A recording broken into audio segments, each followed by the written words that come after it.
आजिकार topic होची भगवान को आमे किपरि भाबरे पूजा करिबा। तो मन को आसे भगवान को पाखरे आमे बहुत फलमूल नहीं बा बहुत दामिकार धूपटीए नहीं बा बहुत नड़िया बाड़े आमे भगवान को शांति करिबा अर्थात भगवान को खुशी करिबा। किंतु प्रकृत रे देखिया पई गले तो भगवान आमको सब किछि देइछंती। फलमूल हो बा से कौन सी फूलटीए हो बा कौन सी धूपटीए हो से सब देइछंती किए?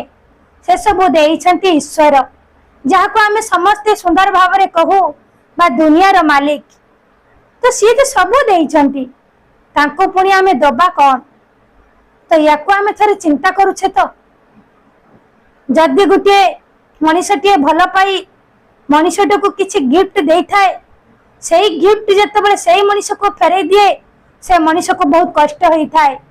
अर्थात से मानि निए जे मोर गिफ्ट ताको पसंद हैला नाही, देइथिबे गिफ्ट मते पुणी से रिटर्न करिला। ठीक समिति भगवान आमको सब किछि देइछंती, पुणी भगवान को आमे दबा पाई आम पाखरे किछि न थाए। किंतु आमे सेही भगवान देइथिबा फल को, भगवान देइथिबा धूप को, भगवान देइथिबा फूल को तो आमे चिंता करू किपरि भाबरे नै कि पूजा करिबा। किंतु प्रकृत रे भगवान चाहती सत्य को जानी सत पथरे चली भक्ति करिबा निहाती आवश्यक अछि। सेथि पई कह जाईछि अंतर रे केते भक्ति रहीछि प्रभु को त जाना थाए। अंतर रे केते भक्ति रहीछि प्रभु को तो जाना थाए। भाव बिना दिया होची भावर बंधा बा भक्तिर बंधा। से भक्ति करिबा पई हमें संसार को आसीचु। कौन से नहीं कि जो घियो भी मध्य हेउ हमें जत यज्ञ करूछे बहुत घियर आवश्यकता थाए, किंतु से घियो को देइछंती सही ईश्वर। ईश्वर सेथिरे केबे भी शांति होंती नहीं।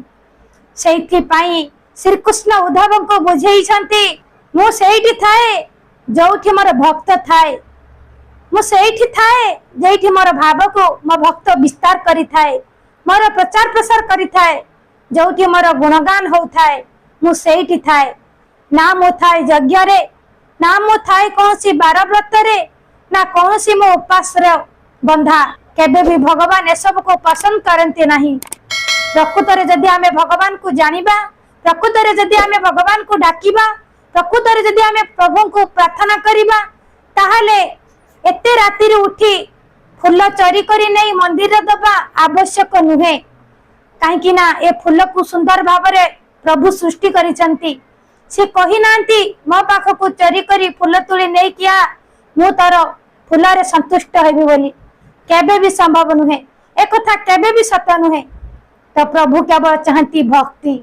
जो बड़ा भक्ति दासिया बाउरी रे थिला, जो बड़ा भक्ति मीराबाई कर थिला, जो बड़ी भक्ति हनुमान कर थिला, सेही परि हमें भक्ति करिबा। प्रकृत रे भक्ति करिया पई हेले धन जन आवश्यक न थाए, मनर आवश्यकता रही थाए। हृदय रे ये भगवान को हमें किपरि डाकिबा, हृदय रे किपरि भाबरे प्रभु को बसेबा, तो सेटा ही आम पाखरे निहाती आवश्यक थाए। आ सेही पई सुंदर भाबरे कह जाईछि भगवान को आमे कौन दे डाकिबा बा भगवान को आमे कौन दे पूजिबा। आशा करूछि वीडियोटी आपण मानकु निहाती भल लागिथिबो। एही परि नुआ नुआ वीडियो देखिबा पई आपण माने लाइक करंतु, शेयर करंतु, कमेंट दियंतु, सब्सक्राइब करबा को जमार भूलंतु नहीं।